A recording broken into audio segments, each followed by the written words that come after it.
Bismillahirrahmanirrahim. Assalamualaikum warahmatullahi wabarakatuh. Alhamdulillahi rabbil alamin. Wassalatu wassalamu ala rasulillahil karim wa ala alihi wa sahbihi ajma'in wa ba'd.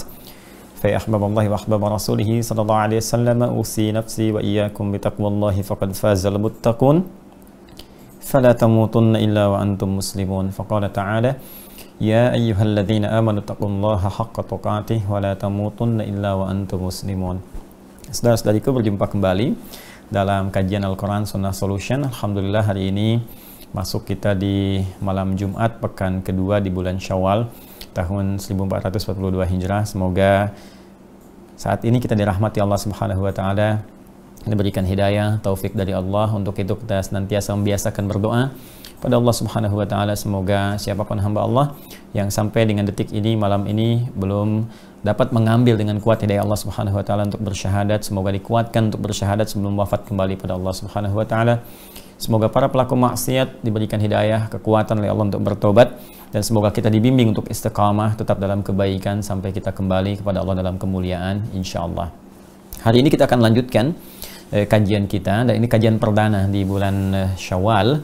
Tentunya kita tiap malam Jumat punya kajian dalam kajian Aqsa Al-Quran Sunnah Solution. Dan hari ini kita akan coba lanjutkan dengan membuka sesi diskusi terlebih dahulu. Seperti disampaikan di media sosial kita, di platform kita, baik di Instagram, di YouTube, juga di Facebook, atau beberapa media lainnya. Anda tinggal masukkan ke situ pertanyaan yang kita bisa diskusikan. Mohon izin, nanti staf kami akan print out seperti ini. Dan kita akan satu-satu coba jawab, dan di sela-sela kesibukan insya Allah bila malam ini tidak tertuntaskan, kita bisa coba tuntaskan di kesempatan-kesempatan lainnya. Teman-teman, seperti biasa kita memulai dengan izin Allah Subhanahu wa taala. Kita baca bismillahirrahmanirrahim, dan dalam suasana ini tetap saya tampilkan juga suasana kebangsaan dengan bendera merah putih, juga dengan bendera Palestina saat ini masih ada bersama kita ya, sebagai dukungan kita dalam setiap kegiatan demi mencapai cita-cita luhur bangsa kita juga ya, dalam pembukaan amanat pembukaan Undang-Undang Dasar 1945 pun demikian juga. Yang tertinggi adalah kita sebagai muslim, khususnya bagaimana memegang teguh nilai-nilai keislaman kita di hadapan Allah sampai kita kembali. Baiklah, kita langsung saja pada pertanyaan yang pertama. Ini melalui akun Instagram ya, yang dari Instagram. Ini yang terbaru, sudah di print out. Ini sampai sore tadi ada 2 lembar yang di print out kan. Entah malam ini nanti kita cek kembali ya. Bismillahirrahmanirrahim, dari akun Andi /python.ramdani06. Baik. Assalamualaikum Ustaz. Waalaikumsalam warahmatullahi wabarakatuh. Mau tanya, apabila suami punya wudu lalu bersentuhan dengan istri, salaman maksudnya, apakah membatalkan wudu? Baik, yang pertama, semoga Allah muliakan Anda, keluarga Anda, pasangan Anda, dan menyertakan kami dalam kemuliaan dimaksud beserta orang-orang termulia di hadapan Allah yang paling mulia insyaallah. Baik, persoalan ini sudah banyak menjadi kajian di kalangan ulama, bahkan di masa-masa klasik sampai kini terus kemudian dibincangkan. Jadi kita alhamdulillah diberi kemudahan oleh Allah Subhanahu wa taala, tinggal mengambil referensi saja dari Al-Quran, dari hadis-hadis Nabi disampaikan ulama ke masa kini, dan inilah satu kebenaran risalah Islam yang juga menyampaikan sebuah pesan-pesan yang kemungkinan terjadi di masa depan dan terjadi pula di masa depan, sehingga solusi sudah disiapkan. Terkait pertanyaan dimaksud, kita bisa turunkan beberapa dalil yang disampaikan oleh para ulama. Nanti dari sini kita bisa pahamkan bagaimana para ulama menguatkan pendapat mereka berdasar dalil ini, sehingga memberi petunjuk kepada kita untuk bersikap. Terkait hal dimaksud ada di Quran surah ke-5 dulu ya, Al-Maidah, di ayat yang ke-6. Ini sangat populer, ayat tentang wudhu di posisi paling kiri sebelah atas ya. Kemudian juga sebelumnya di surah An-Nisa ada juga di ayat ke-43 ya. Saya ingin spesifik mengambil ke Al-Maidah dulu ya, di ayat yang ke-6. Ya ayyuhalladzina amanu, ya orang-orang yang telah menyatakan dia beriman kepada Allah Subhanahu wa taala. Jadi jika ada ayatnya dibuka dengan kalimat iman, ya ayyuhalladzina amanu, ini spesifik. Perintahnya diberikan kepada yang telah beriman. Dan iman itu nanti ya, setelah terbangun komitmennya, yakin tanpa ragu. Jadi iman itu artinya yakin tanpa ragu. Maka implikasi dari iman itu mesti dibuktikan lewat amal soleh. Seperti sering saya jelaskan, orang mengatakan saya beriman, apa buktinya? Maka dituntut pembuktian itu dengan mengerjakan amal soleh. Bentuk amal soleh ini itu ibadah namanya ya. Konsepsi ini nanti ayatnya ada di Quran surah ke-20 Toha di ayat yang ke-14. Innani anallahu la ilaha illa ana, dan fa'budni, sungguh tidak ada Tuhan yang layak dipertuhankan, disembah kecuali saya, kata Allah. Maka kalau kamu beriman kepada saya, maka buktikan keimananmu dengan menyembahku.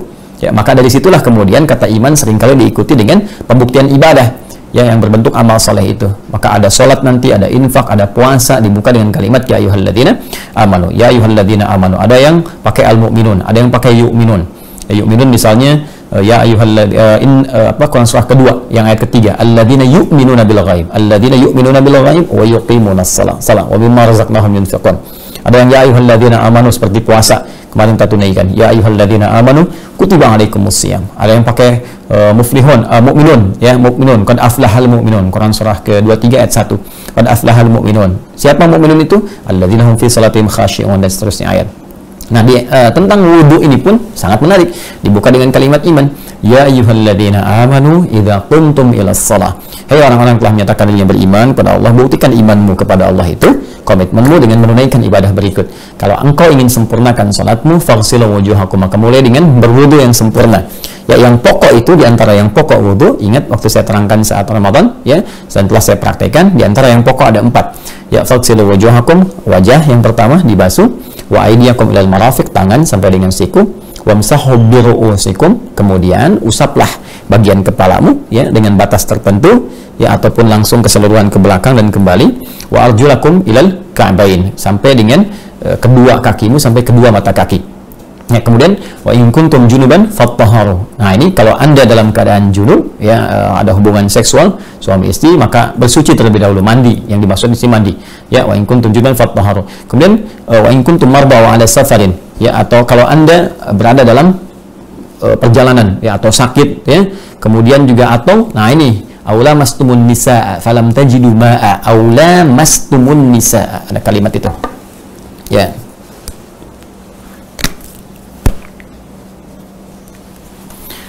Ya, aula mastumun nisa, aula seperti ini, la masa, la mastumun nisa. Nah, sampai ke kalimat ini ya. Wa in kuntum marda aw ala safarin aw jaa ahadun minkum minal ghaib aw lamastumun nisa. Jika engkau berada dalam keadaan yang baik itu sakit, yang tidak memungkinkan berwudu, atau dalam perjalanan yang kesulitan menemukan air gitu kan, atau engkau baru saja buang hadas gitu kan, ataukah misalnya pub atau buang air kecil dan sejenisnya, maka ada lagi dalam kondisi lamastumun nisa. Ini poinnya. Au lamasa. Bacanya jangan aula mastum, bukan ya. Au la, ini asalnya dari kata la masa, dari kata au satu, kemudian kata la mastum ya, ini kita turunkan lagi dari kata la masa. Nah, seperti ini, la masa yulamisu, dan ini ada massa ya, masu, ada la masa yulamisu. Au la mastumun nisa, atau engkau, ini kan. Nah, ini bentuk jamak dari kata ka, anta, ini kan bentuknya tum, antum, atau kalian. Menerjemahkannya dari sini, atau kalian, ini kan. Ah, lamasa, menyentuh. An-nisa di sini yang dimaksudkan pasangan ya. Kalau kita terjemah umum itu perempuan. Saya terjemahkan umum dulu ya. Nah, spesifiknya istri ya. Sini. Lamasa ini menyentuh. Nah, ini poinnya. Baik, ayat ini secara sepintas memberikan gambaran kepada kita kalau kita baca terjemahan saja. Ini bisa jadi persoalan juga. Aula mastumun nisa, atau kalian menyentuh an-nisa, perempuan. Kalau diartikan pasangan berarti istri, ya, karena ini masih umum. Nanti dari keumuman ini akan ada taksis ya, penghususan apakah nanti spesifik kepada perempuan tertentu atau umum ya. Di sini masih umum perempuan. Ya, kalau kita mau tarik ke dalam pertanyaan tadi termasuk istri. Ya kan, ini pertanyaan dari suami bersalaman dengan istri, apakah membatalkan wudhu atau tidak. Kalau suami punya wudhu atau istri punya wudhu. Atau kalian menyentuh, ya kan, pasangan kalian. Nah, kemudian nggak menemukan air.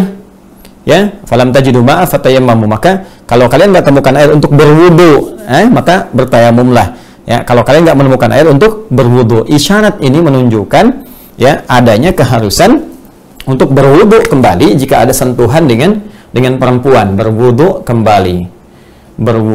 kembali jika ada sentuhan dengan perempuan. Zahirnya ya, tekstualnya menunjukkan seperti ini kalau dibaca terjemahan saja. Tapi kalau kita gali lagi dengan lebih mendetail, kita akan temukan di sini sesuatu yang sangat indah ya dalam konteks penjelasan-penjelasan terkait ayat ini. Nah, contoh yang pertama di sini lamasa. Apa yang dimaksud lamasa di sini? An-nisa di sini ya aspeknya kemana? Apakah umum atau khusus? Nah, saya ingin mulai dulu teman-teman sekalian dari persoalan lamasa dulu ya. Jadi lamasa ada nanti ada lamasa yalmasu, massa yamassu, ada lamasa yulamisu. Kan? Baik, kalau lamasa itu menyentuh, sentuhan langsung. Ya, seperti ini. Kalau massa ya, itu tidak langsung bersentuhan secara fisik tapi terasa kepada jiwa. Ya, jadi melihat sesuatu nggak langsung sentuhan tapi punya getaran. Nah, itu massa namanya. Ya, sama juga dengan konteksnya bisa positif, bisa negatif. Ya, seperti misalnya kena ujian tertentu juga, ya, kena marah, nggak kena kontak fisik. Nggak ada pukulan, nggak ada macam-macam, nggak nyentuh, cuman kalimat itu mengena kepada hati. Nah, itu massa. Sehingga di Quran surah kedua Al-Baqarah ayat 214, orang yang diuji dengan musibah itu, ya, kesulitan-kesulitan itu ada kalimat massa. Ya, kalimatnya sangat indah sekali di Al-Quran. Am hasibtum an tadkhulul jannata walamma ya'tikum mathalul ladzina khalau min qablikum massathumul ba'sa. Ya, massathumul ba'sa wadh-dharra wa zulzilu. Jadi massa ada goncangan ya kepada jiwa kita walaupun mungkin secara tidak langsung terkena sentuhan fisik. Tapi kalau lamasa ada alif mufa'alah di situ, itu berarti sentuhan yang memang menyentuh gitu ya. Sentuhan memang menyentuh, secara bahasa demikian. Sentuhan yang memang menyentuh tanpa ada sekat, walaupun misalnya hanya dari kertas ataukah dari dari yang buat ngapus tisu ya, mungkin tisu atau kain atau kertas seperti ini. Enggak, ini sentuhan kulit dengan kulit secara berlangsung begini. Bisa diartikan saling menyentuh, artinya ada niat untuk saling menyentuh sisi A dengan sisi B. Karena itu di mazhab Hanafi, lamasa di sini diartikan dengan berhubungan seksual dengan syahwat. Ya, melahirkan syahwat. Nah, kalau sudah syahwat maka yang dimaksudkan di sini istri. Ini bukan perempuan umum biasa, tapi istri. Ya, istri, karena jelas kalau kaitannya dengan non mahram ya, dengan perempuan yang bukan mahram, istri orang bukan istri sendiri, nah, itu sudah jelas gitu kan, posisinya tidak banyak diperdebatkan untuk kembali kemudian berwudu. Tapi di sini ketika menggunakan alif lam, dan alif lam ini kalau dipahami spesifik ma'rifat menggunakan kepada pasangan hidup, maka dan di sini diterjemahkan lamasa ini terkait dengan syahwat dalam konteks berhubungan, maka di sini diartikannya dengan istri, sentuhan antara suami dengan istri apakah membatalkan wudu. Maka pendapat yang pertama teman-teman sekalian, nah, pada yang mengartikan lamasa seperti ini ya, dengan mengartikannya ada syahwat di sini ya, ada dorongan syahwat. Jadi kalau ada dorongan syahwat, ada keinginan-keinginan untuk bercumbu dan sebagainya, maka itu otomatis membatalkan wudu ya, membatalkan wudu. Apalagi kalau diartikan dengan pendapatnya dari mazhab Hanafi, membaca ini indikasi ini ya, ini dilalah disebutnya dalam bahasa ya, ini petunjuknya kemana gitu, karena ini kalimat dalam masa seakan-akan menunjukkan dari dua sisi ya, yang saling menginginkan, jadi mufa'alah, saling terlibat di dalamnya. Di sini kalau ada suami istri bercumbu atau bahkan langsung berhubungan, maka jelas ini melahirkan syahwat, yang dengan syahwat itu otomatis dia harus memperbaiki wudunya ya. Kemudian di mazhab Hambali melihat boleh jadi syahwat ini lahir tidak harus dalam konteks hubungan seksual ya, secara biologis mungkin juga ya, boleh jadi salaman tiba-tiba kemudian ada syahwat ya, cium tangan tapi syahwat bergelora misalnya kan, di dalam jiwa ada rasa ingin mencumbu dan sebagainya, sehingga menyebabkan ada gejolak-gejolak yang berbeda dengan sebelumnya. Maka kalau ada syahwat di dalamnya, tetap itu bisa dipahami dengan membatalkan wudhu. Jadi bukan sentuhan biasa. Ya, saya ulang, bukan sentuhan biasa. Jadi kalau yang ini diartikan hubungan seksual yang pertama. Nah, yang kedua, ini lahirkan syahwat, dorongan syahwat atau getaran. Ya, apa yang kita buat? Ya, getaran kasih atau getaran cinta, ya bolehlah gitu kan. Nah, getaran cinta yang menghasilkan rasa ingin mencumbu gitu kan. Nah, tapi belum ada hubungan itu terjadi, maka ini pun dianggap membatalkan wudhu sekalipun belum terjadi hubungan seksual. Ya, belum terjadi hubungan seksual. Nah, ini pemahaman yang pertama dalam konteks menyentuh menggunakan syahwat, ya kan? Yang kedua, ini pemahaman umumnya di mazhab Syafi'i, dan biasanya di mazhab Syafi'i untuk kehati-hatian. Jadi di mazhab Syafi'i itu kuat sekali di kehati-hatiannya dalam konteks persoalan fikih yang ketat ya. Jadi karena di sini katanya lamas itu sentuhan, dan an-nisanya ini umum sifatnya, nggak disebutkan apakah ini istri, gitu kan, nggak disebutkan apakah ini mahram atau bukan mahram, maka untuk kehati-hatian di sini disamakan hukum umumnya. Ada di pendapat mazhab Syafi'i, ya salah satunya mengatakan bahwa setiap sentuhan itu maka dinilai membatalkan wudu dan harus memperbaiki wudunya kembali. Nah, di mana yang paling kuat di antara tiga ini kalau bisa kita pecahkan, ya, tiga. Nah ini kan batal wudu hanya sebatas sentuhan saja. Mau ada syahwat, mau tidak ada syahwat, kan? Mau ada getaran hati, mau tidak ada getaran hati, tetap itu dengan adanya sentuhan tetap membatalkan wudu. Jadi kalau dalam kasus ini walaupun salaman, maka jangan menempel. Sebab kalau sudah menempel, ada sentuhan kulit bertemu dengan kulit, itu di mazhab Syafi'i, ya, di dalam pandangan mazhab Syafi'i itu bisa membatalkan wudu, kan? Sebagai kehati-hatian dari pengamalan diksi yang disampaikan dalam Al-Quran ini. Kalau kita muqaranah itu dibandingkan, dipertemukan dalil-dalil yang ada, maka semuanya baik sebetulnya pendapat-pendapat ini. Tapi kalau saya itu lebih cenderung kepada ini, yang kedua ini, teman-teman sekalian. Ini ya, di yang kedua. Yang dimaksudkan apa? Yang dimaksudkan di sini adalah sentuhan yang menghadirkan syahwat. Ya, yang didorong oleh syahwat, karena itu bisa dibedakan antara sentuhan biasa, gitu kan, dengan formalitas biasa dengan hal yang melahirkan syahwat itu bisa dibedakan dan bisa terasa keadaannya, gitu kan. Ini bisa diambil contohnya praktikalnya di hadis Al-Bukhari, juga nanti ada di Abu Daud ada, gitu kan, di At-Tirmidzi juga ada, bahkan lebih spesifik ya. Di Al-Bukhari misalnya nomor hadis 382. Ya, Al-Bukhari nomor hadis 382. Di hadis Muslim nomor hadis 512. Nanti rawinya dicari Sayyidah Aisyah radhiyallahu taala anha. Dan hampir di semua hadis kisahnya tentang ini, Sayyidah Aisyah. Ya, baik di At-Tirmidzi, di Abu Daud juga ya, dengan kitab lainnya pasti kisahnya terkait dengan Sayyidah Aisyah, dan populernya itu pada dua kasus.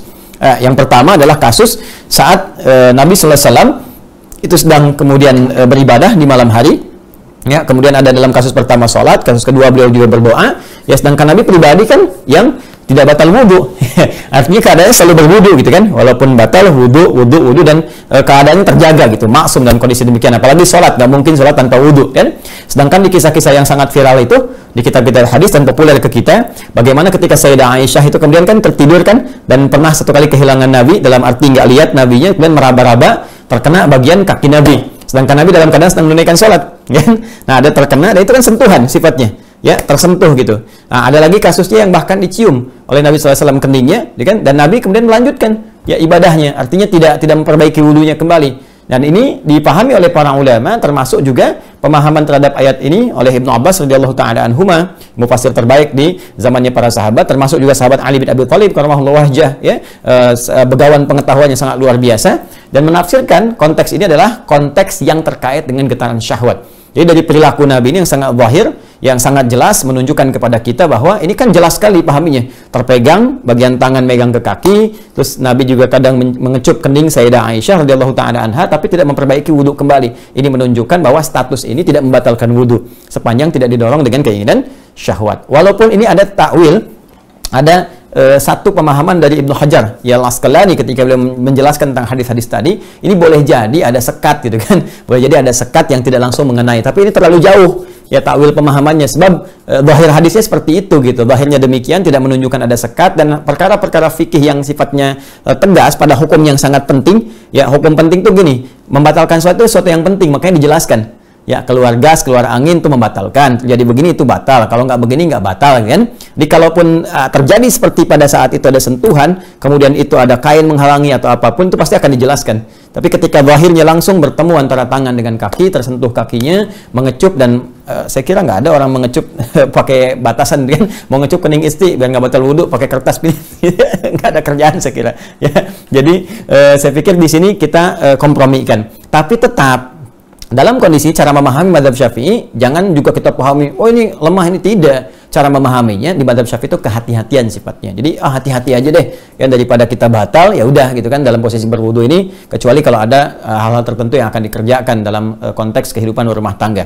Ya, ini konsep kehati-hatiannya di sini. Tapi kalau kita ingin mengambil jalur misalnya yang terkuat, saya memahaminya demikian. Memahaminya bahwa yang kedua, ini kayaknya kalau digabungkan dari pemahaman dari Al-Quran, dan tadi dari hadis-hadisnya, dan petunjuk dari para sahabat yang memberikan gambaran, yang pakar Al-Quran, pakar hadis juga, memberikan kesan bahwa yang kedua itu lebih terlihat jelas gitu ya, keterangan dalil-dalilnya dan penguatan-penguatannya. Jadi dalam kasus ini, Anda boleh-boleh saja kalau misalnya bersalaman, suami mau ke kantor ya, istri misalnya cium tangan gitu kan, cium seperti biasa, cium tangannya atau bersentuhan kemudian merangkat, itu tidak serta-merta membatalkan wudhu. Ya, tidak serta-merta membatalkan wudhu, kecuali tadi begitu salaman misalnya ada getaran tertentu, tiba-tiba ada tiupan angin surga, ada macam-macam gitu kan, sehingga ada hasad yang muncul, maka itu otomatis bisa berpotensi sangat besar untuk membatalkan wudhu. Ini untuk istri sendiri, bukan istri orang. Ya, kalau udah bicara istri orang ya jelas itu membatalkan wudhu. Misalnya Joni ketemu sama istrinya Cepi gitu kan, nah itu beda kasus. Kecuali Joni sama istrinya Joni, Cepi sama istrinya Cepi. Joni nanti insya Allah dalam waktu dekat ya akan kita kenalkan. Kurang lebih demikian ya. Bagi saudaraku atau saudariku, Mas Andi, semoga Allah berikan pencerahan dan pemahaman yang baik tentang itu. Ya, jadi Anda tinggal pilih saja tanpa harus mengecilkan satu dengan yang lainnya. Yang penting kita mengetahui jalurnya ini, hadisnya ini, ayatnya ini. Paham ya? Nah, dari Ustaz tadi, saya pilih yang tadi, yang kedua yang saya terangkan. Ya. Kemudian ada sih pendapat yang ekstrim juga dari mazhab Hanafi gitu kan, memanfaatkan makna nisa ini karena umum sifatnya nisa gitu kan, maka ini dengan yang bukan mahram pun nggak ada masalah, tapi dibantah nanti oleh hadis-hadis yang lainnya yang sangat kuat ya, daripada menyentuh lebih baik ditusuk gitu kan oleh salah satu besi panas dan sebagainya. Itu hadis-hadis yang sangat jelas spesifik. Jadi saya tidak menampilkan ruang itu supaya nggak dipahami terlalu berlebihan. Jadi kalau sudah ada pendapat bertabrakan dengan dalil yang jelas, yang sharih, maka pendapat itu dijauhkan. Ikutkan nas, kemudian tinggalkan pendapat sepanjang dia berbenturan dengan nas syariat. Dan pendapatnya logis, bisa dibenarkan juga secara hukum rasionalitas kita gitu ya. Jadi jangan membawa ke aspek rasional yang lain, itu tandanya hawa nafsu. Ya, tandanya hawa nafsu. Masya Allah, alhamdulillah azan berkumandang. Ya. Baik, karena azan berkumandang, kita mesti jeda nih. Ini satu pertanyaan ya. Mohon izin teman-teman kalau saya menjelaskan demikian ya. Mudah bagi saya untuk mengatakan ini mazhab ini A, mazhab ini B, mazhab ini C, jalurnya begini, selesai hukum. Mungkin 2 menit selesai gitu ya. Tapi kita tidak akan terbiasa untuk memahami dengan baik detailnya seperti apa, gambarannya bagaimana gitu ya. Jadi mohon izin kalau saya bisa detilkan, saya akan detilkan. Kalau Anda ingin singkat, mungkin ada juga kajian ustaz-ustaz lain yang bisa jadikan referensi. Allahu Akbar, Allahu Akbar. Sudah masuk waktu Isya, mohon izin jeda sejenak, dengarkan azan, kita jawab, kemudian respon dengan sholat Isya 4 rakaat ya, bukan 3. Yang 3 tadi maghrib. Kita sholat dulu, selesai kita lanjut kembali insya Allah setelah Isya. Subhanakallahumma bihamdika asyhadu an la ilaha illa anta astaghfiruka wa atubu ilaik. Assalamualaikum warahmatullahi wabarakatuh.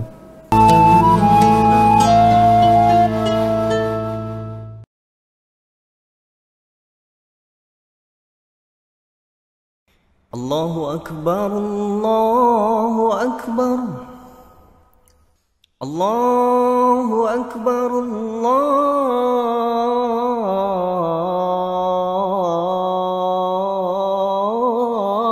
Akbar.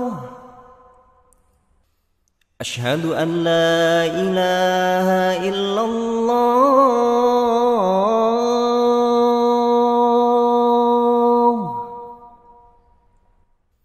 Ashhadu an la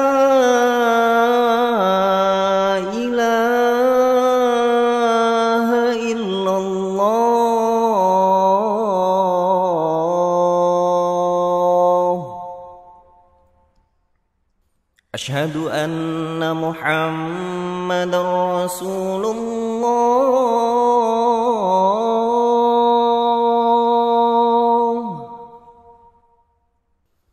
Ashhadu anna Muhammadar Rasulullah.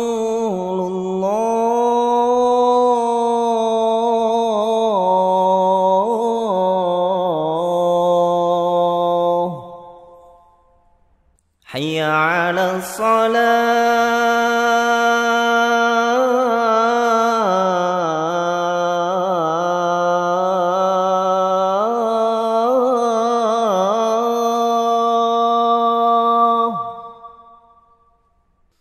Hayya 'ala shalah.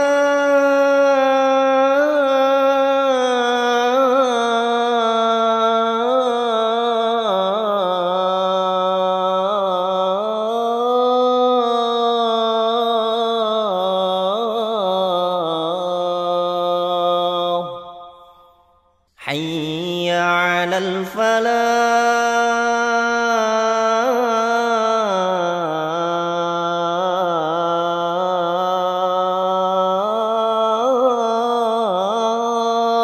الفلاح حي على الفلاح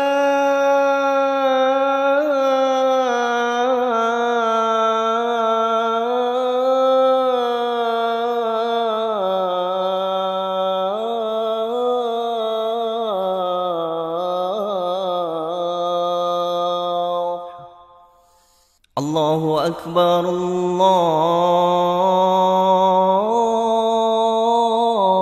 الله أكبر لا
Bismillahirrahmanirrahim. Assalamualaikum warahmatullahi wabarakatuh. Alhamdulillah wassalatu wassalamu ala Rasulillah wa ala alihi wa sahbihi wa man wala wa ba'd. Saudara-saudariku, berjumpa kembali dalam Al-Quran Sunnah Solution, kajian Aqsa di malam Jumat ini, pekan kedua di bulan Syawal tahun 1442 Hijrah. Alhamdulillah baru saja kita tunaikan salat Isya berjamaah serta amalan sunnahnya. Semoga diterima oleh Allah Subhanahu wa taala. Pun demikian bagi Anda dimanapun berada, bahkan di luar Indonesia yang tersambung lewat tayangan ini di Hidayat Official, semoga bila tiba waktu sholat dikuatkan oleh Allah untuk beribadah kepada Allah, mengkhusyukkan diri kita dan mengabulkan doa-doa kita di hadapan Allah Subhanahu wa taala insyaallah. Ya, baik, kita coba lanjutkan kembali bahasan kita. Setelah tadi kita simpulkan teman-teman sekalian tentang hukum bagaimana bersentuhan dengan pasangan, baik suami ke istri, istri ke suami, apakah membatalkan wudhu atau tidak, dan tadi telah kita jawab itu semua. Sekarang kita akan lanjutkan teman-teman sekalian pada pertanyaan yang kedua. Kita coba bergantian dengan YouTube ya. Ya, ini dari Instagram, yang ini dari YouTube. Ya, coba kita beralih sejenak ke YouTube. Dari akun Aditya RA. Ya, baik. Assalamualaikum warahmatullahi wabarakatuh, Ustaz. Waalaikumsalam warahmatullahi wabarakatuh. Saya bisa membaca Al-Quran walaupun tidak sepenuhnya bacaan saya benar. Alhamdulillah, Allah berikan kesempatan dan kekuatan untuk membaca, berinteraksi dengan Al-Quran. Itu yang paling penting dulu ya, karena ini tidak semua insan beriman, bahkan yang mengatakan beriman pada Allah Subhanahu wa taala, terdorong kuat untuk berinteraksi dengan Al-Quran. Syukuri dulu nikmat yang ada. Dengan rasa syukur ini Allah akan berikan kekuatan lebih pada diri kita untuk mencintai Al-Quran. Kalau sudah cinta, maka akan muncul kesungguhan-kesungguhan yang itu akan mempercepat interaksi kita dengan Al-Quran dalam capaian-capaian tertentu yang kita butuhkan. Baik cepat bisa bacanya sesuai dengan hukum tajwidnya, cepat bisa menghafalnya, cepat memahaminya. Demikian kiranya bila kesungguhan itu disertakan. Kemudian pertanyaannya, akan tetapi saya punya niat untuk membantu teman-teman saya belajar membaca Al-Quran. Baik, apakah saya bisa membantu mereka sebatas ilmu yang saya miliki? Sekiranya mohon dijawab dan berikan masukan atau saran untuk saya. Jazakallah khair Ustaz, barakallahu fikum. Allah yubarik fikum, Allah yazidka khair. Semoga Allah berikan pahala berlipat kepada Anda, memberkahi kehidupan Anda dan keluarga, dan semoga Allah menyertakan kami bersama kemuliaan yang telah Anda raih dengan izin Allah Subhanahu wa taala. Tentu saja kalau kita kembali kepada ayat-ayat Al-Quran atau hadis-hadis Nabi sallallahu alaihi wasallam, jelas menyampaikan kepada kita untuk berbagi ya akan ilmu yang kita pelajari. Bahkan ada satu ayat khusus di dalam Al-Quran itu yang memberikan kemuliaan bagi orang yang belajar mendalami agama dengan serius, kemudian diminta untuk mengamalkan kembali, mempraktekkan kembali, bahkan mengajarkan apa yang telah ia dapati dari pengetahuan itu kepada masyarakat sekitarannya di tempat ia tinggal khususnya. Dan itu kemuliaannya bisa dinilai oleh para ulama. Kata para ulama, itu bisa setara ya dengan jihad fi sabilillah, karena ayat yang diturunkan itu senafas dengan suasana jihad, yaitu Quran surah ke-9 At-Taubah di ayat 122. Ya, saat Allah berfirman, "Wa ma kana al-mu'minuna liyanfiru kaffah falawla nafara min kulli firqatin minhum ta'ifah liyatafaqahu fid din." Belum selesai ayatnya. "Wa liyunziru qaumahum idza raja'u ilaihim la'allahum yahdharun." Ayat, wa makana al-mu'minuna liyanfiru kaffah. Tidaklah semestinya semua insan beriman, orang-orang yang yakin dengan Allah Subhanahu wa taala, semua berjuang mempraktekkan keyakinannya untuk berjihad fi sabilillah dalam konteks ya pertahanan militer, ya dalam konteks perang fisik. Karena ini ayat turun ya saat Nabi diizinkan oleh Allah Subhanahu wa taala untuk membela diri ya dari serangan orang-orang yang akan menzalimi, menyakiti, menyerang, bahkan bukan hanya mempersekusi tapi bahkan mengeksekusi ya pada saat itu. Maka turunlah ayat untuk membela diri, bertahan ya dalam kemuliaan-kemuliaan disebut dengan jihad fi sabilillah secara fisik. Maka semua orang berusaha untuk menyambut. Ya, inilah kekuatan iman yang sangat luar biasa. Begitu diperintahkan, nggak tanya lagi, sami'na wa ata'na, jalan, sami'na wa ata'na, jalan. Kayak Google tadi lah, saya diskusi siang-siang sama Google, sami'na wa ata'na. Tapi itu nuansa yang berbeda ya. Jadi dulu begitu kekuatannya. Turun ayat salat, sami'na wa ata'na, salat. Ayat puasa turun, sami'na wa ata'na, puasa. Jihad turun, ya semua sami'na wa ata'na, bergerak keluar semua. Maka ketika semua bergerak keluar ingin merespon ayat itu, nah Allah memberikan penjelasan kepada mereka. Akan ada satu amalan lagi yang senafas dengan jihad menggunakan fisik, yaitu jihad pengetahuan, jihad ilmu, jihad mendalami tuntunan agama dengan segala turunan-turunannya. Nah, dikhawatirkan semua berangkat keseluruhannya, siapa nanti yang bisa mempertahankan agama dalam kebaikan, ya, yang meneruskan risalah-risalah agama dalam kemuliaan, yang jadi ulama, yang jadi penyampai, jadi mubalik, jadi da'i, ya, yang mempraktekkan. Karena ada nanti kesempatan-kesempatan ini, nanti termasuk isyarat Al-Quran menggambarkan bagaimana nanti singgungan-singgungan ke depan terkait dengan pemikiran. Bahkan perjuangan nanti tidak diterjemahkan lagi dalam bentuk perjuangan-perjuangan fisik, tapi lebih kepada bagaimana mempraktekkan nilai keilmuan. Dan itu terbukti sekarang. Ya, terbukti sekarang. Bagaimana sekarang keyakinan yang diserang. Ya, bagaimana sekarang kekuatan mentalitasnya yang diserang. Ya, serangan itu masuk lewat pemikiran. Ya, bagaimana Islam disoal, bagaimana Quran disoal, yang sebetulnya sudah banyak persoalan itu diselesaikan, bahas tuntas, bahkan Qurannya diserang, hadisnya diserang, keyakinannya diserang. Nah, itu butuh pembelaan. Ya, kan jadi tidak lucu orang mendebat dengan pengetahuan, dilawan pakai pedang, dilawan pakai senjata, kan mustahil. Ya, lawan lagi dengan yang serupa, apple to apple, yang seimbang dengan pengetahuan, jelaskan. Karena itu Islam dibangun dengan dasar pengetahuan yang sangat kokoh, sangat kuat, dan tidak ada pertanyaan satupun kecuali ada solusi dalam Islam. Demi Allah saya katakan, silahkan Anda cari dimanapun, setiap persoalan yang ditanyakan selalu ada timbangan jawabannya, dan itu sempurna sekali dari Al-Quran, dari hadis, penjelasan ulama, dari sumber keduanya. Ya, kembali ke ayat tadi. Maka Allah sampaikan, falaula nafara min kulli firqatin minhum ta'ifah liyatafaqahu fid din. Hendaklah ada di antara kalian yang fokus untuk belajar tuntunan agama, ad-din, ya. Ad-din itu frame-nya, namanya Islam. Ya, Quran surah 3 ayat 19, innad-dina 'indallahil Islam. Ya, dalam konteks Islam ini ketika kita ingin pelajari, masuk kita menjadi orang beriman, maka di sini ada turunan-turunan syariat untuk mempraktekkan nilai keislaman, silmi namanya. Ya, Quran surah kedua ayat 208. Ya ayyuhalladzina amanu, hai orang-orang yang telah masuk Islam, masuk ke dalam frame Islam, bawabah, ya pintu besar Islam, masuk ke dalamnya, maka praktekkan kalian. Setelah kalian yakin tanpa ragu, artinya iman, beriman, ya ayyuhalladzina amanu, masuk praktekkan semua tuntunan di dalamnya, disebut dengan silmi. Udkhulu fis silmi, masuklah dalam semua tuntunan dalam keislaman itu kafah, secara menyeluruh sesuai dengan kemampuan masing-masing. Ada apa di tuntunan itu? Ada jalan mendekat kepada Allah, jalan ibadah, disebut dengan syariat. Syariat itu bentuknya amal soleh, bentuknya ibadah. Di antara itu apa saja? Ada sholat, kan? Kemudian ada lagi tentang harta, ya, dengan fisik seperti sholat, yang harta seperti zakat, infak. Ada nanti yang lain gabungannya seperti haji, ada penguatan mental seperti puasa, ada interaksi dengan wahyu sebagai pedoman hidup, ya, tadi dengan Al-Quran, baik bacaan, tilawah, kemudian pemahaman, sampai dengan hafalan, tahfidz. Ya, semua itu disebut dengan tafaqquh fid din. Dari kata fikih, ya, dari kata fikih asalnya. Jadi kalau kita turunkan, yang saya maksudkan asal infinitif paling awal, ya teman-teman sekalian, infinitif paling awal. Jadi kalau kita ingin turunkan lebih detailnya, nah, seperti ini, tafaqquh, ta, fa, qaf, ha, kan? Tafaqqaha, nah, kan? Itu kan jamak, disitu pakai lam, ya, pakai ya sini. Lihat tafaqqah ini, kemudian haknya bentuknya jamak, lihat tafaqqahu, ya. Nah, ini teman-teman sekalian, tafaqqaha. Kan di ayatnya lihat tafaqahu fid din. Lihat tafaqahu ini akar dari awalnya dari kata tafaqaha. Tafaqaha ini dari kata, nah ini faqaha. Ya, fa, qaf dan ha ini. Yang berarti paham. Mengerti. Kalau kita tambahkan tak di depannya ke sini, nanti di antara fungsi dari sekian banyak fungsi tak nanti di ilmu saraf, di antara fungsinya untuk menunjukkan kesungguhan, keseriusan.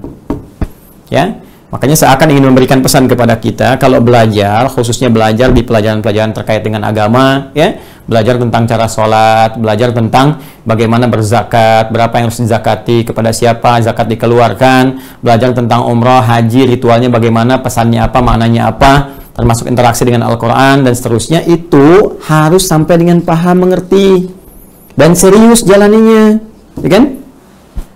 Paham. Ya, bagaimana kita bisa khusyuk dalam sholat kalau nggak paham yang dibaca dalam sholat? Karena itu sebelum kita sholat diminta belajar dulu. Belajarnya sampai paham, mengerti. Makanya nanti ada ilmunya disebut fikih sholat. Ya, kan pernah dengar kita kata-kata itu. Selalu terkait dengan syariat itu fikih namanya. Fikih sholat, fikih zakat, fikih haji, fikih umrah. Saya belum pernah dengar misalnya ilmu sholat, ilmu haji, fikih selalu. Ya, kenapa? Untuk memberikan kesan kalau mau belajar dalam Islam itu mesti sampai paham dan serius, sungguh-sungguh kalau belajar. Ya, makanya sering saya sampaikan ciri pelajar beriman itu, karena ayatnya ini Quran surah ke-9 ini, ya, di ayat yang ke-122 dibuka dengan kalimat iman. Ya, karena itu ciri pelajar beriman, ciri mahasiswa beriman, kan? Ciri muslim yang beriman dalam konteks pengetahuan nih. Kalau pelajar kan tidak ada batas. Ya, pelajar itu terus sampai kembali kepada Allah. Di ujung usia kita ini masih ada kesempatan belajar, terus mempelajari karena selalu ada hal baru. Ya, baik mahasiswa yang di bangku kuliah misalnya, atau di bawah itu, ataupun bahkan di atas itu, gitu kan? Ini konsepnya ini dengan iman ini membantu kita serius, paham. Jadi pelajar beriman itu muslim sejati Ya, insan beriman sejati itu masuk kelasnya disiplin, duduk paling depan, ya serius belajar, catatan lengkap, ya nggak paham nanya, ya bukan duduk paling belakang, nggak pernah nanya, nunggu sampai ujian, minggu tenang dipakai kegelisahan untuk menghafal, ya besok ujian, kemudian paginya fotokopi, malamnya baru belajar, sistem SKS, kebut semalam, kebut 1 jam, ya kebut 10 jam. Jadi ini mohon maaf ya, yang ingin saya maksudkan adalah saya ingin menguatkan kembali kalau kita benar cara belajarnya itu bukan hanya pemahaman yang dilahirkan untuk menikmati ibadah kita, salatnya khusyuk karena mengerti, bukan hanya itu, tapi hasilnya bisa kita raih. Ya, dari beda orang belajar dengan paham dengan hanya sekedar menghafal, ya tahu itu akan berbeda ya sentuhannya ke dalam jiwa kita. Ya, maka ini pakai ta ini menunjukkan kesungguhan. Nah, untuk belajar sungguh-sungguh ini dan paham diisyaratkan dengan tasydid ya. Ini saya tidak hanya belajar tentang sorobnya ya, tapi lebih kepada fikih lughahnya. Ya, saya gali sampai ke akarnya gitu. Tasydid itu kan dari syadda ya, syuddu seakar juga dengan kata syiddah.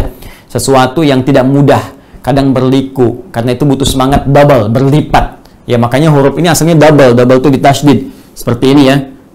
Fa, ka, ha. Ini qafnya kan ada 2 nih, fa, qaf 1, qaf 2. Qaf 1 mati, qaf 2 berharokat. Ya, untuk menghemat kata disatukan ini, menghemat huruf disatukan. Jadi 1 fa, qaf, ha, kemudian pakai tasydid di sini. Dan tak di depannya tafaqqaha. Maka ini 2 huruf itu double kan artinya. Maka memberikan kesan seakan ada hikmah, esensi kepada kita. Dan di falsafah lughahnya memberi kesan bahwa sesuatu yang ada tasydid di atasnya itu nggak mudah. Seakan memberi kesan bahwa ini nggak mudah untuk paham, butuh keseriusan, butuh kesungguhan, tapi hasilnya bagus. Nah, kalau dalam konteks Anda tadi belajar Quran, nggak ada masalah. Ya, orang belajar itu ingin menemukan hal baru, ingin lebih baik. Kalau orang sudah merasa bagus, mungkin nggak akan belajar. Nah, cuma dalam Islam selalu ditemukan yang baru, selalu ditemukan yang baik-baik gitu kan. Karena itu nggak ada batas untuk belajar. Saya pun masih belajar. Ya, belajar dari teman-teman juga, didapat alhamdulillah Allah turunkan berkah lewat Anda gitu kan. Sehingga kita terus menambah pengetahuan, mengevaluasi dan turunan-turunannya. Nah, cuma di sini kita ingin kaitkan fokus dengan pertanyaannya adalah ketika Anda sampaikan saya belajar Al-Qur'an gitu kan, membaca walaupun tidak sepenuhnya benar, maka praktekkan dulu di tafakuh ini. Ya, apa yang Anda pelajari ini? Ya, tafakuh fil qiraah. Ya, di bidang yang Anda ketahui sampai benar, sampai menguasai satu bidang itu walaupun belum sepenuhnya yang lain. Maka bagus sekali ketika Anda selesai di situ sambil belajar yang lainnya, maka dengan kapasitas ilmu yang telah Anda dapatkan itu Anda berniat untuk share, luar biasa. Anda mengamalkan ujung ayat ini. Liyatafaqahu fid din, teruskan ayatnya, waliyunziru qaumahum, dan supaya dengan pengetahuan yang telah ia raih itu dia bisa share. Ajarkan kembali ya kepada teman-temannya, koleganya, komunitasnya, keluarganya, tetangganya, kerabatnya, dan aspek yang lebih luas lagi itulah kaum menunjuk pada satu komunitas ya, bukannya 1-2 orang. Mungkin banyak orang bisa mendapatkan manfaat dari Anda ya, karena itu sangat mulia sekali. Masya Allah, saya bermohon pada Allah semoga memudahkan langkah Anda ya untuk berbagi pengetahuan, namun dibatasi pada apa yang telah Anda ketahui ya, dan jangan mengajarkan apa yang tidak diketahui, itu yang bahaya.